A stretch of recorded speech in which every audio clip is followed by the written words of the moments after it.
Assalamu alaikum masoya, muna muku fatan alkhairi yan uwa daga nan tashar Ministan Waka TV.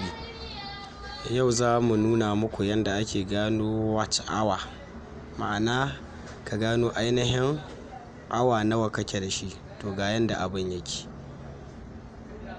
Yawwa, idan kuka buɗe Google Chrome ɗinku sai ka rubuta youtube.com kamar da yadda kuke gani a haka, gashi nan na buɗe ta. To in ka rubuta youtube.com zai buɗe, za ka ga ya kawo maka wuri kamar haka. Zai kawo ainihin email ɗinka ko channel ɗinka ma gabaki ɗaya can gefen hannun dama. To daga hannun daman nan za ka taɓa shi.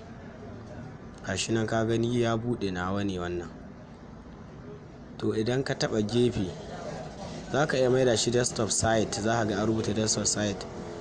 To ga dai shi nan gaba ɗaya, wannan shine real time. Sai ka shiga monetize, ga wani ɗan alamun kamar dala can gefe. To idan ka taɓa wannan alamun dala, shine zai nuna maka ainihin real watch hour ɗinka. Yawwa, ga shi nan dai kuna gani.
Domin samun daɗaɗɗen shirye-shiryenmu, a danna alamar subscribe sannan a danna ƙararrawar sanarwa. Mun gode.